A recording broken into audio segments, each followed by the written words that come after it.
ನಿನ್ನ ಮಕ್ಕಳು ಕೂಡ ಸಂತಾನ ಮುತ್ತೋಬೇಕು ಅನ್ನುವ ರೀತಿಯಲ್ಲಿ ಅವನಿಗೆ ಹೇಳುವಂಥದ್ದು, ಒಂದಷ್ಟು ಜನ ಭಯಪಡಿಸುವಂತದನ್ನ ಎಲ್ಲರೂ ಮಾಡ್ಕೊಂಡು ಬಂದಿದ್ದಾರೆ.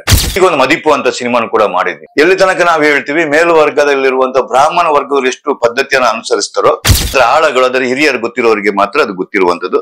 ನಾನು ತಿಳ್ಕೊಂಡಿದ್ದಷ್ಟೇ. ನಾನು ನನ್ನ ಮಕ್ಕಳಿಗೆ, ನನ್ನ ಮುಂದಿನ ಪೀಳಿಗೆಗೆ ಇಷ್ಟು ಪದ್ಧತಿಗಳಿದೆ ಅಂತ ಯಾಕೆ ನಾನು ತೋರಿಸಬಾರದು? ಪ್ರೀತಿಗಳು ಹೋಯ್ತು ಅಂತ ನನ್ನ ಒಳಗಡೆ ನೀನು ಹಿಂದುವೇ ಅಲ್ಲ ಅನ್ನುವ ರೇಂಜಿಗೆ ನನ್ನ ಒಳಗಡೆ ಪ್ರಶ್ನೆಗಳು ಬಂತು. ಇದೊಂದು ಪಂಗಡಕ್ಕೆ ನನಗೆ ಗೊತ್ತಿರೋ ಪ್ರಕಾರದಲ್ಲಿ ಅವರು ಯಕ್ಷಗಾನದ ಬಣ್ಣಗಳನ್ನ, ನಾಟಕದ ಬಣ್ಣಗಳನ್ನ ಹಾಕುವಂತ ಕೆಲವೊಂದು ಕಡೆ ಮಾಡ್ಕೊಂಡೇ ಬಂದಿದ್ದಾರೆ. ಬೇರೆ ಬೇರೆ ಅವರು ಏನಂದ್ರೆ ನಾವು ಇದನ್ನು ವಿರೋಧನೆ ಮಾಡ್ತಾ ಇದ್ವಿ. ಅಷ್ಟು ಮೇಲ್ವರ್ಗದವರಿಗೆ ದೈವ ಬಂದು ನುಡಿ ಕೊಡುವಂತ ಶಕ್ತಿ ಕೊಟ್ಟಿದ್ದು ಅವರಿಗೆ ಮಾತ್ರ ಅಲ್ವಾ? ನಿರ್ದೇಶಕರೇ, ಮೊದಲಿಗೆ ಚಿತ್ತಾರಕ್ಕೆ ನಿಮಗೆ ಹೃತ್ಪೂರ್ವಕ ಸ್ವಾಗತ. ಹೇಗಿದೆ ಜೀವನ, ಹೆಂಗ್ ನಡೀತಾ ಇದೆ? ಖಂಡಿತ. ಚಿತ್ತಾರ ವೀಕ್ಷಕರಿಗೆಲ್ಲರಿಗೂ ಈ ಚೇತನ ಮುಂಡಾಡಿಯ ನಮಸ್ಕಾರಗಳು. ಚೆನ್ನಾಗಿದೆ. ಒಂಥರ ಸಿನಿಮಾ ರಂಗ ನಮ್ಮ ಕನಸು. ಆ ಕನಸಿನ ಜೊತೆಗೆ ನಾವು ಬೆಳ್ಕೊಂಡು ಬಂದಿದ್ವಿ, ಅದರ ಜೊತೆಗೇನೆ ಇರ್ತೀವಿ. ಚಲನಚಿತ್ರ ಆಗ್ಬೋದು, ನಾಟಕ ಆಗ್ಬೋದು, ಈ ರಂಗದಲ್ಲೇ ಬೆಳ್ಕೊಂಡು ನಮ್ಗೆ ಇದು ಬಿಟ್ಟು ಬೇರೆ ಪ್ರಪಂಚಗಳು ಗೊತ್ತಿಲ್ಲ. ಇಲ್ಲೇ ಬೆಳ್ಕೊಂಡು ನಾವು ಬಂದಿದ್ವಿ, ಅಲ್ಲೇ ಇರ್ತೀವಿ ಅಂತ. ನಿಮ್ಮ ಮುಂದಿನ ಪ್ರಾಜೆಕ್ಟ್ಗಳು ಯಾವುದು ಇದೆ? ನಡೀತಿದೆ, ಒಂದೆರಡು ನಡೀತಾ ಇದೆ. ಒಂದು ತುಳು ಸಿನಿಮಾದ ಬಗ್ಗೆ, ಇನ್ನೊಂದು ಬೇರೆ ಒಂದು ಭಾಷೆ ಜೊತೆಗೆ ಇದಾಗ್ತಿದೆ. ನೋಡ್ಬೇಕು, ಎಲ್ಲ ಫೈನಲ್ ಆದ ನಂತರ ಖಂಡಿತ ನಿಮ್ ಮುಂದೆ ಬರ್ತೀನಿ.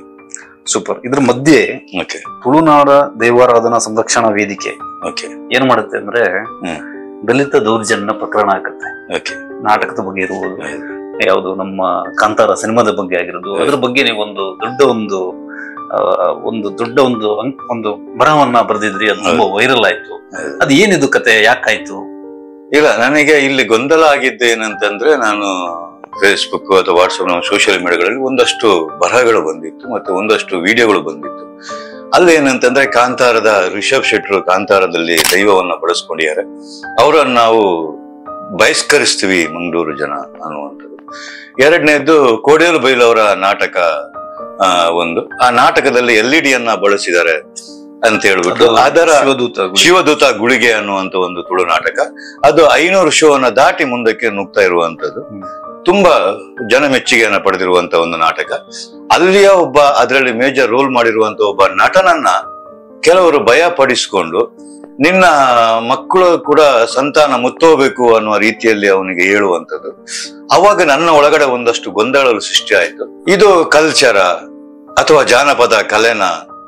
ಯಾಕಂತ ನಾನು ಅದೇ ಮಣ್ಣಲ್ಲಿ ಬೆಳೆದಿರುವಂತವನು, ನಾನೇ ಅದೇ ಮಣ್ಣಲ್ಲಿ ದೈವಾರಾಧನೆ ಮಾಡಿಕೊಂಡಿರುವಂತ, ನಾನು ಒಬ್ಬ ಗುತ್ತಿನ ಮನೆಯ ಮಗನಾಗಿ ಒಂದು ಗ್ರಾಮ ದೈವದ ಒಬ್ಬ ಭಕ್ತನಾಗಿ ಕೂಡ, ನನ್ನ ಗ್ರಾಮದಲ್ಲಿ ನನ್ನ ಮನೆಯಲ್ಲಿ ಇರುವಂತದ್ದು ದೈವದ ಭಕ್ತನಾಗಿ ಕೂಡ ದೈವದ ಕಾರ್ಣಿಕಗಳನ್ನ ಕಣ್ಣಾರೆ ನೋಡಿದವನು ಹೌದು, ನನ್ನ ಹಿರಿಯರಿಂದ ಕೇಳಿದವನು ಹೌದು.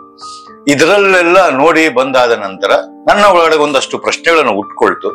ಅದನ್ನ ನಾನು ನನ್ನ ಸೋಷಿಯಲ್ ಮೀಡಿಯಾದಲ್ಲಿ ಬರೆದಾಕಿದೆ. ತುಂಬಾ ಜನರಿಗೆ ವೈರಲ್ ಆಯ್ತು. ಒಂದಷ್ಟು ಜನ ಒಳ್ಳೆಯದನ್ನ, ಇನ್ನೊಂದಷ್ಟು ಜನ ಕೆಟ್ಟದನ್ನ, ಒಂದಷ್ಟು ಜನ ಭಯಪಡಿಸುವಂತದನ್ನ ಎಲ್ಲರೂ ಮಾಡ್ಕೊಂಡು ಬಂದಿದ್ದಾರೆ. ಆದ್ರೆ ಯಾರು ಸರಿಯಾಗಿ ಓದಿದ್ದಾರೆ, ಯಾರು ಅದನ್ನ ಅರ್ಥೈಸ್ಕೊಂಡಿದ್ದಾರೆ, ಅವರು ತುಂಬಾ ಚೆನ್ನಾಗಿ ನಮ್ಗೆ ತಿಳುವಳಿಕೆಯನ್ನು ಕೊಟ್ಟಿದ್ದಾರೆ. ಯಾಕಂದ್ರೆ ಇಲ್ಲಿ ಎಲ್ಲನೂ ಇರುವಂತದ್ದು ಗೊಂದಲದ ಪ್ರಶ್ನೆಗಳು. ಯಾಕಂದ್ರೆ ಇಲ್ಲಿ ನಾವು ಯಾರು ದೈವವನ್ನ ನೋಡಿಲ್ಲ, ದೈವದ ಕಾರ್ಣಿಕರನ್ನ ನೋಡಿದೀವಿ. ಕೆಲವರು ಕಾರ್ಣಿಕರನ್ನ ಇತಿಹಾಸದಲ್ಲಿ ಅಥವಾ ನಮ್ಮ ಹಿರಿಯರಿಂದ ಕೇಳ್ಕೊಂಡು ಬಂದಿದ್ವಿ, ಇಷ್ಟು ಮಾತ್ರ ಗೊತ್ತಿರುವಂತದ್ದು. ನನ್ನ ಒಳಗಡೆ ಒಂದು ಪ್ರಶ್ನೆ ಹುಟ್ಟಿದ್ದೇನಕ್ಕೆ, ನಾನು ಒಂದು ದೈವದ ಕಥೆಯನ್ನ ಮಾಡಿದ್ದೆ, ನಾನು ದೈವದ ಮುಂದೆ ನಾನು ಅದನ್ನ ಮಾಡ್ತೀನಿ. ಈಗ ಒಂದು ಮದಿಪು ಅಂತ ಸಿನಿಮಾನು ಕೂಡ ಮಾಡಿದ್ದೀನಿ. ಯಾಕಂದ್ರೆ ದೈವದ ಬಗ್ಗೆ ಯಾಕಂದ್ರೆ ನಾನು ಮಾಡಿದ ದೈವದ ಕತೆ ಹಳೆಯ ಕಾಲಘಟ್ಟದಲ್ಲಿ ಹೇಗೆ ನಡೀತಾ ಇತ್ತು, ದೊಂದಿ ಬೆಳಕಿನಲ್ಲಿ ಹೇಗೆ ನಡೀತಾ ಇತ್ತು, ಮತ್ತೆ ಒಬ್ಬ ಪಟ್ಟಿ ಮಾಡುವವನಿಗೆ ಯಾವ ಪದ್ಧತಿಗಳಿತ್ತು. ಯಾಕಂದ್ರೆ ಅದು ಎಲ್ಲೂ ಅದಕ್ಕೆ ಇದಿಲ್ಲ. ನನ್ನ ಸಿನಿಮಾ ಮದಿಪು ನೋಡಿದಾಗ ಒಂದು ಪಟ್ಟಿ ಕಟ್ಟಿದ್ರೆ ಹಿಂಗೆ ಇದೆ, ಅವ್ರು ಇಷ್ಟು ಶುದ್ಧವಾಗಿರ್ಬೇಕು. ಎಲ್ಲಿ ತನಕ ನಾವು ಹೇಳ್ತೀವಿ ಮೇಲ್ವರ್ಗದಲ್ಲಿರುವಂತ ಬ್ರಾಹ್ಮಣ ವರ್ಗದವರು ಎಷ್ಟು ಪದ್ಧತಿಯನ್ನ ಅನುಸರಿಸ್ತಾರೋ ಅಷ್ಟೇ ಪದ್ಧತಿ ಕೂಡ ಪಟ್ಟಿ ಕಟ್ಟಿದವನಿಗೆ, ದೈವದ ಪಟ್ಟಿ ಕಟ್ಟಿದಂತವನಿಗೆ ಕೂಡ ಅದು ಇರುತ್ತೆ ಅನ್ನುವಂಥದ್ದು ನಾನು ತೋರಿಸಿದೀನಿ. ಅದರಲ್ಲಿ ದೈವದ ಪಟ್ಟಿ ಕಟ್ಟೋದು ಅಂದ್ರೆ ಏನದು? ದೈವದ ಪಟ್ಟಿ ಕಟ್ಟುವಂತ ನನಗೆ ಗೊತ್ತಿರುವ ಪ್ರಕಾರದಲ್ಲಿ, ಯಾಕಂದ್ರೆ ನಾನು ಅದರ ವಿದ್ವಾನ ಅಲ್ಲ, ನನಗೆ ನಮ್ಮ ಕತ್ತಲ್ ಸಾರಿಂದ ನಾನು ತಿಳ್ಕೊಂಡಿರುವಂತ ಪ್ರಕಾರದಲ್ಲಿ, ಯಾಕಂದ್ರೆ ನನ್ನ ಸಿನಿಮಾಗೋಸ್ಕರ ಒಂದು ಗ್ರಾಮದವರು ಒಬ್ಬ ದೈವ ಕೋಲ ನಮ್ಮ ಊರಲ್ಲಿ, ಅಂದ್ರೆ ಈಗ ನನ್ನ ತಂದೆ ಕಟ್ತಾ ಇದ್ದಾರೆ, ನನಗೆ ಮುಂದಕ್ಕೆ ಕಟ್ಟಕ್ಕಾಗಲ್ಲ, ನನ್ನ ತಂದೆ ಕಟ್ಟಕ್ಕಾಗಲ್ಲ ಅಂತ ಮಗನೇ ಕಟ್ಟಬೇಕು ಅಂತಂದ್ರೆ ಆ ಗ್ರಾಮದ ಎಲ್ಲ ಹಿರಿಯರು ಅಂದ್ರೆ ಅರಸರಿಂದ ಹಿಡ್ಕೊಂಡು ಅರಸ ಪಂಗ ಇದರಿಂದ ಹಿಡ್ಕೊಂಡು ಬ್ರಾಹ್ಮಣನಿಂದ ಹಿಡ್ಕೊಂಡು ಅಂದ್ರೆ ಅದ್ರಲ್ಲಿ ಬರುವಂತ ಎಷ್ಟು ವರ್ಗಗಳಿದೆ, 16 ವರ್ಗಗಳಂತ ಏನು ಅಂತಿದೆ, ಅವರೆಲ್ಲ ಸೇರ್ಕೊಂಡು ಒಂದು ಪಟ್ಟಿ ಕಟ್ಟುವಂತ, ಅಂದ್ರೆ ಎಲೆ ಅಡಿಕೆ ಕೊಟ್ಕೊಂಡು ಅವನಿಗೊಂದು ಬಳೆ ಕೊಡುವಂಥದ್ದು, ಈ ತರ ಅದ್ರಲ್ಲಿ ನಾನಾ ವಸ್ತುಗಳು ಇರ್ತವೆ, ಅದು ಪದ್ಧತಿಗಳು ಇರ್ತವೆ. ಅದ್ರ ಆಳಗಳು ಅದರ ಹಿರಿಯರು ಗೊತ್ತಿರೋರಿಗೆ ಮಾತ್ರ ಅದು ಗೊತ್ತಿರುವಂಥದ್ದು. ನಾನು ತಿಳ್ಕೊಂಡಿದ್ದಷ್ಟೇ. ನಾನು ಅವರು ಇವನು ಕಟ್ಟಬಹುದು ಅಂತೇಳಿ ಅವನಿಗೆ ನೀರು ಸ್ಥಾನಗಳನ್ನ ಮಾಡಿಸುವಂಥದ್ದು, ಈ ತರದೆಲ್ಲ ಪದಗಳು. ಅದರಲ್ಲಿ ಕೆಲವೊಂದು ಅರಸರು ಅದನ್ನ ಹೇಳ್ತಾರೆ. ಯಾವ ತರ ಅಂತಂದ್ರೆ, ಅವನ ಮನೆಯಲ್ಲಿ ಏನಾದ್ರು ಅವನು ಎಷ್ಟು ಕಟ್ಟುನಿಟ್ಟಾಗಿರ್ಬೇಕು ಅಂತಂದ್ರೆ, ವೈಟ್ ಅಂಡ್ ವೈಟ್ ಅಂದ್ರೆ ಪಂಚೆ ಮತ್ತು ವೈಟ್ ಶರ್ಟ್ ಹಾಕ್ಬೇಕು, ಕೈಯಲ್ಲಿ ಒಂದು ಹೆಗಲಲ್ಲಿ ಒಂದು ಜೋಳಿಗೆ ಇರಬೇಕು, ಅವನು ಎಲ್ಲೇ ಹೋದ್ರು ಅದ್ರ ಒಳಗಡೆ ಒಂದು ಕಂಚಿನ ತಟ್ಟೆ, ಕಂಚಿನ ಲೋಟ, ಅದ್ರಲ್ಲೇ ಅವನು ಊಟ ಮಾಡಬೇಕು, ನೀರು ಕುಡಿಬೇಕು. ಈ ತರದಲ್ಲಿ ಅವನ ತಂದೆ ಏನಾದ್ರೂ ತೀರ್ಕೊಂಡ್ರು ಕೂಡ ಅದನ್ನ ಅವನು ತೆಂಗಿನ ಮರದ ಬುಡದಲ್ಲಿ ನಿಂತ್ಕೊಂಡು ನೋಡ್ಬೇಕು ಅನ್ನುವಂಥದ್ದು. ಇಷ್ಟು ಕಟ್ಟುನಿಟ್ಟಾದ ಪದ್ಧತಿಗಳು ಇವೆ ಅನ್ನೋದನ್ನ ನಾನು ಕತ್ತಲ್ ಸಾರ್ ಮುಖಾಂತರ ಅಂದ್ರೆ ಇಷ್ಟು ಪದ್ಧತಿಗಳು ಇರುವುದನ್ನ ನಾನು ನನ್ನ ಮಕ್ಕಳಿಗೆ, ನನ್ನ ಮುಂದಿನ ಪೀಳಿಗೆಗೆ ಇಷ್ಟು ಪದ್ಧತಿಗಳಿದೆ ಅಂತ ಯಾಕೆ ನಾನು ತೋರಿಸಬಾರ್ದು ಅನ್ನೋ ನನ್ನ ಇದೆ. ನಾನು ಅದನ್ನ ಆ ರೀತಿಯಲ್ಲೇ ತೋರಿಸ್ಕೊಂಡು ಬಂದಿದ್ದೀನಿ. ಮದಿಪ್ಪಲ್ ಅದೇ ಕಟ್ಟುನಿಟ್ಟಾಗಿ ಹಳೆ ಕಾಲದಲ್ಲಿ ಹಿಂಗೆಲ್ಲ ಇತ್ತು ಅನ್ನುವಂಥದ್ದು. ಒಂದು ನಾನು ಮಾಡಿರುವ ಕಾರಣಕ್ಕೋಸ್ಕರ ಅದು ಇವತ್ತು ಇತಿಹಾಸ ಆಗಿದೆ. ಒಂದಷ್ಟು ನಾನು ನೋಡಿದರೆ ಇತ್ತೀಚೆಗೆ ಒಂದು ವಾರದ ಹಿಂದೆ ಮೈಸೂರಲ್ಲಿ ಕೂಡ ಇದೊಂದು ವಾಪಸ್ ಶೋ ಆಯ್ತು. ಅಂದ್ರೆ ನಾನು ಮಾಡಿ 10 ವರ್ಷ ಆದ್ರೂ ಕೂಡ 10 ವರ್ಷದಲ್ಲಿ ಇದು ಆಗ್ತಾನೆ ಇದೆ, ಶೋ ಆಗ್ತಾನೆ ಇದೆ. ಅಂದ್ರೆ ಆಗ ಆ ವೀಕ್ಷಕರಿಗೆ ನಾನು ತಿಳಿಸಿದಂಗಾಯ್ತಲ್ವಾ, ನನ್ನ ಸಂಸ್ಕೃತಿಯನ್ನ, ನನ್ನ ಇದನ್ನ ನಾನು ತಿಳಿಸಿದಂಗಾಯ್ತಲ್ವಾ ಅನ್ನುವಂಥ. ಇಷ್ಟು ತಿಳಿಸೋಕೆ ನಾವು ಹೊರಟಾಗ ಇದು ಒಂದು ಬೇರೆ ರೀತಿಯಲ್ಲಿ ಒಂದು ಪಂಗಡಕ್ಕೆ ಮಾತ್ರ ಹೆಂಗೆ ಸೀಮಿತ ಆಗುತ್ತೆ ಅನ್ನುವಂಥದ್ದು ನನ್ನ ಒಳಗಡೆ ಪ್ರಶ್ನೆ ಉಟ್ಕೊಂಡಾಗ ನಾನು ಅದರ ಪ್ರಶ್ನೆಯಾಗಿ ತಿಳಿದವರು ಇದನ್ನ ತಿಳಿಸಿ ನನಗೆ ಅಂತ ಕೊಟ್ಟಿದ್ದೆ.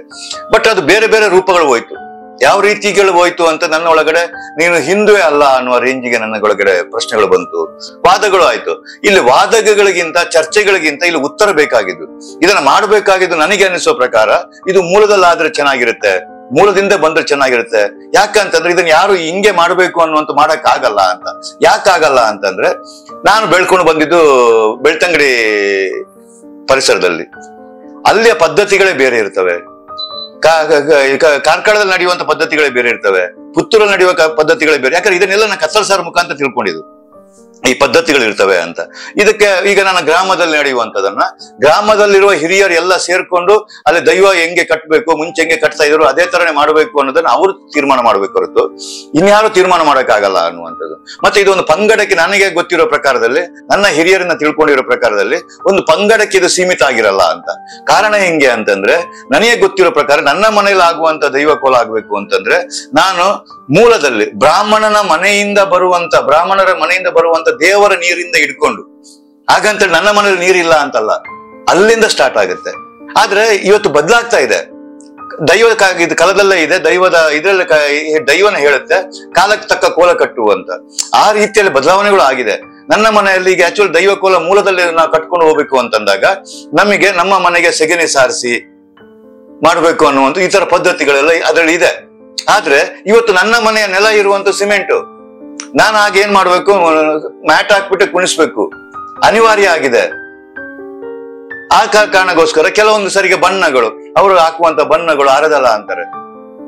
ಅವರು ಯಕ್ಷಗಾನದ ಬಣ್ಣಗಳನ್ನ, ನಾಟಕದ ಬಣ್ಣಗಳನ್ನ ಹಾಕುವಂತ ಕೆಲವೊಂದು ಕಡೆ ಮಾಡ್ಕೊಂಡೇ ಬಂದಿದ್ದಾರೆ. ಅದಕ್ಕೆ ಒಗ್ಗೋಗಿದೆ. ಯಾಕಂದ್ರೆ ಅರದಲ ಆಗ್ಲಿ ಅದು ಒರಿಜಿನಾಲಿಟಿಗೆ ತಗೊಂಡು ಬರೋ ನಿಲ್ಲಿಸಕ್ಕೆ ಅವರಿಂದಲೂ ಆಗಲ್ಲ. ಅದನ್ನ ಬದಲಾವಣೆ ಆಗಿದೆ. ಈಗ ವಿಡಿಯೋನೇ ಮಾಡಬಾರ್ದು ಅಂತ ನಾವೆಲ್ಲ ವಿರೋಧಿಸ್ತೀವಿ, ನಾನು ಅದನ್ನ ವಿರೋಧಿಸ್ತೀನಿ. ಆದ್ರೆ ಅಲ್ಲೂ ನನ್ನ ಒಳಗಡೆ ಒಂದು ಗೊಂದಲ ಸೃಷ್ಟಿ ಆಯ್ತು. ಏನು, ಈಗ ಯಾರಾದ್ರೂ ತಪ್ಪು ಮಾಡ್ತಿದಾರೆ ಅಂತ ನಮಗೆ ಗೊತ್ತಾಗುದು ಹೆಂಗೆ? ಆ ವಿಡಿಯೋ ಮುಖಾಂತರ. ಆಗ ಅದೊಂದು ಕಡೆಯಿಂದ ನನಗೆ ಪ್ಲಸ್ ಆಗಿದೆ ಅಲ್ವಾ? ಈ ತರದ ಗೊಂದಲಗಳು ನನ್ನ ಒಳಗಡೆ ಕೂಡ ಸೃಷ್ಟಿಯಾಗಿದೆ. ಎಲ್ಲಿ ತಪ್ಪಾಗಿದೆ ಈಗ ನಾನು ಹೇಳ್ತೀನಿ. ಕೆಲವರೆಲ್ಲ ನನಗೆ ತುಂಬಾ ಜನ ಫೋನ್ ಮಾಡಿ, ಕೆಲವರು ವಿರೋಧಿಸಿ, ಕೆಲವರು ನನಗೆ ಏನಂತಾರೆ, ನನಗೆ ಬೆದರಿಕೆಯನ್ನು ಹಾಕೊಂಡು ಕೂಡ ಕೇಳಿದಿದೆ. ನಾನು ಅವ್ರ ಹತ್ರ ಪ್ರಶ್ನೆ ಹಾಕುವಂಥದ್ದು, ಯಕ್ಷಗಾನ ಅಥವಾ ನಾಟಕ ಅಥವಾ ಸಿನಿಮಾ ರಂಗದಿಂದಲೇ ಹಾಳಾಗಿದೆ ಅಂತಂದ್ರೆ, ನಮ್ಮ ಇಲ್ಲಿ ತನಕ ಇತಿಹಾಸ ಹುಡುಕಿ ನೋಡಿದ್ರೆ ಒಟ್ಟು ಮಾಡಿದ್ರೆ 15ರಿಂದ 20 ಸಿನಿಮಾ ನಾಟಕಗಳು ಬಂದಿರಬಹುದು. ಆದ್ರೆ ಸಾವಿರಾರು ವಿಡಿಯೋಗಳನ್ನ ಫೇಸ್ಬುಕ್ ಅಲ್ಲಿ ಅಥವಾ ವಾಟ್ಸಪ್ ಅಲ್ಲಿ ನೋಡಿದ್ರೆ ಸಾವಿರಾರು ವಿಡಿಯೋಗಳಿದೆ. ಹಾಗಂತೇಳಿ ಅದನ್ನ ನಾವ್ ಇವತ್ತು ತೆಗಿಯಕ್ಕಾಗತ್ತಾ? ಎಷ್ಟೋ ಚಾನಲ್ಗಳು ಭೂತಾಕೋಲನ ಲೈವ್ ಆಗಿ ತೋರಿಸ್ತಾ ಇದೆ, ಅದನ್ನ ತೆಗಿಯಕ್ಕಾಗತ್ತಾ? ಹಾಗಂತೇಳಿ ತಪ್ಪು ಅಂತ ಹೇಳಕ್ಕಾಗತ್ತೆ? ಯಾಕಂತಂದ್ರೆ ನನ್ನ ಮನೆಯ ದೈವ ಕೋಲ ನಡೆಯುವಂಥದ್ದು ನನ್ನ ಎಷ್ಟೋ ಜನ ಹಿರಿಯರು ಎಲ್ಲೋ ಫಾರಿನ್ ಅಲ್ಲೋ, ಎಲ್ಲೋ ಬಾಂಬೆ ಅಲ್ಲೋ, ಇನ್ಯಾವುದೋ ಊರಲ್ಲಿ ಇರ್ತಾರೆ. ಅವರು ನೋಡ್ಬೇಕು ಅನ್ಸುತ್ತೆ, ಅವ್ರು ಬರಕ್ಕಾಗಲ್ಲ, ಇನ್ನೇನಾಗಲ್ಲ. ಅವರು ದೈವದ ಚಾಕ್ರಿ ಅವ್ರು ಮಾಡ್ಕೊಂಡು ಬಂದಂತವ್ರು, ಅನಿವಾರ್ಯ ಬರಕ್ಕಾಗಲ್ಲ. ಅವ್ರಿಗೆ ನನ್ನ ಕೋಲ ನೋಡ್ಬೇಕು ಅಂತ ಅನ್ಸುತ್ತೆ, ಅಲ್ಲಿ ಲೈವ್ ಆಗಿ ಆಗ್ತಿರ್ತಾರೆ. ಅಲ್ಲಿಂದ ಇನ್ನೊಂದಷ್ಟು ಜನರಿಗೆ ಅದ್ರ ಜೊತೆಗಿದ್ದವರಿಗೆ ಅದು ಗೊತ್ತಾಗುತ್ತೆ, ಪರಿಚಯ ಆಗುತ್ತೆ. ಈ ತರ ಆದಾಗ ಅದನ್ನ ತಪ್ಪು ಅಂತ ನಾನು ಹೆಂಗ್ ಹೇಳೋದು? ಈ ತರದ ಗೊಂದಲಗಳು ನಮ್ಮೊಳಗೆ ಇದೆ. ಇದನ್ನ ಯಾರು ಬಗೆಹರಿಸ್ಬೇಕು ಅನ್ನುವಂತ ಪ್ರಶ್ನೆ ನಾನು ಹಾಕಿದಾಗ ನನ್ನೊಳಗೆ ಅದನ್ನ ಯಾರು ಸರಿಯಾಗಿ ಓದದೆ ಬೇರೆ ಬೇರೆ ಅವ್ರು ಏನಂದ್ರೆ ನಾವು ಇದನ್ನು ವಿರೋಧನೆ ಮಾಡ್ತಾ ಇದೀವಿ. ವಿರೋಧ ಅಲ್ಲ, ಅದು ಗೊಂದಲ. ನಾಳೆ ಇವತ್ತು ನನ್ನೊಳಗೆ ಗೊಂದಿದೆ, ನನ್ನ ಮಕ್ಕಳಿಗೆ ಆ ಗೊಂದಲ ಸೃಷ್ಟಿ ಆಗುತ್ತೆ. ಆ ಗೊಂದಲಕ್ಕೆ ದಾರಿ ನಾವು ಮಾಡಬಾರ್ದು. ಯಾರದನ್ನ ಸರಿ ಮಾಡ್ಬೋದು? ಈಗ ನನ್ನೊಳಗೆ ಈಗ ಮೊನ್ನೆ ಎಲ್ಲ ವಿಡಿಯೋಗಳು ನೋಡಿದಾಗ ಕೆಲವರೊಂದು ಪ್ರಶ್ನೆ ಆದ್ರು, ನೀವು ಭೂತಾಕೋಲನ ತೋರಿಸಲೇಬೇಕು ಅಂತಂದ್ರೆ ಯಕ್ಷಗಾನ ರೂಪದಲ್ಲಿ ತೋರಿಸಿ ಅಥವಾ ಇನ್ನೊಂದು ತೋರಿಸಿ ಅಂತ. ಸರಿ, ನಾನು ಅವ್ರು ಹೇಳ್ದಂಗೆನೆ ಹೋಗೋಣ. ಅಲ್ಲೂ ಗೊಂದಲ ಸೃಷ್ಟಿ ಆಗೋದು ಹೇಗೆ ಅಂತ ಹೇಳಿದಂದ್ರೆ, ನಾನು ಬಟ್ಟೆಗಳನ್ನ ಯಕ್ಷಗಾನ ರೂಪದಲ್ಲೇ ತೋರಿಸ್ಬೋದು, ಆದರೆ ದೈವದ ಕಥೆಯಲ್ಲೇ ಬರುವಂತದ್ದು, ದೈವಕ್ಕೆ ಮುಖ್ಯವಾಗಿರುವಂತದ್ದು ಒಂದು ಗಗ್ಗರ, ಇಲ್ಲ ಅಂತಂದ್ರೆ ಒಂದು ಕಡ್ತಾಳೆ ಅಂತ ಹೇಳ್ತಾರೆ. ನನ್ನ ಗಗ್ಗರನ ನಾನು ಬೇರೆ ರೂಪದಲ್ಲಿ ಇದು ಬೇಡಪ್ಪ, ನಾನು ಅವ್ರಿಗೆ ಇದು ತೊಂದರೆ ಮಾಡ್ದಂಗಾಗತ್ತೆ ಅಂತ ಬೇರೆ ರೂಪದಲ್ಲಿ ಒಂದು ಬೇರೆ ರೂಪದಲ್ಲಿ ನಾನು ಮಾಡಿದ್ರೆ ಅದನ್ನ ಸಮಾಜ ಒಪ್ಪಕ್ಕೆ ರೆಡಿ ಇದೆಯಾ? ಅಥವಾ ನಾವು ಇವ್ರುಗಳು ನಾಳೆ ವಿರೋಧ ಮಾಡಲ್ಲ ಅಂತ ಹೆಂಗೆ ಹೇಳೋದು? ಈಗ ಲಾಸ್ಟ್ ಅಲ್ಲಿ ದೈವದಲ್ಲಿ ನುಡಿ ಕೊಡುವಂತ ಪದ್ಧತಿ ಇರುತ್ತೆ. ಅಂದ್ರೆ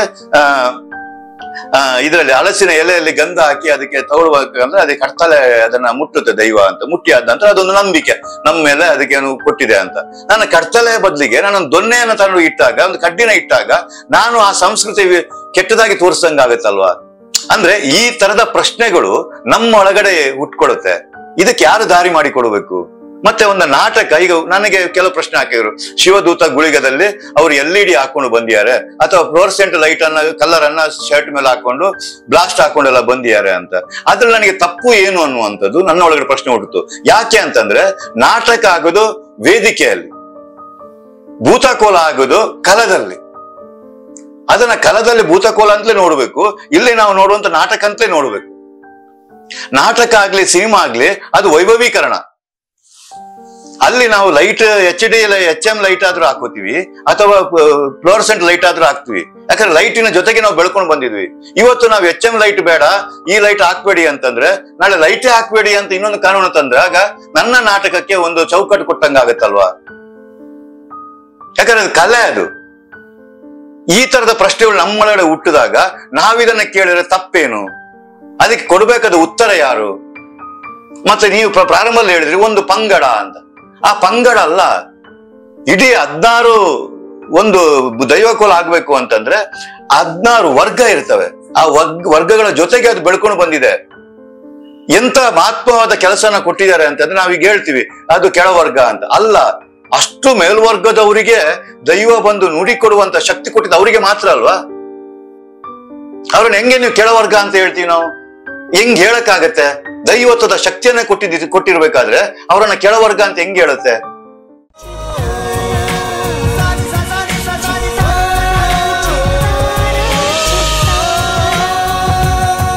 ಕನ್ನಡಿಗರ ಮನೆ ಮಾತಾಗಿರುವ ಸಿನಿ ಪತ್ರಿಕೆ ಚಿತ್ತಾರ, ಕರ್ನಾಟಕದ number 1 readers choice entertainment magazine.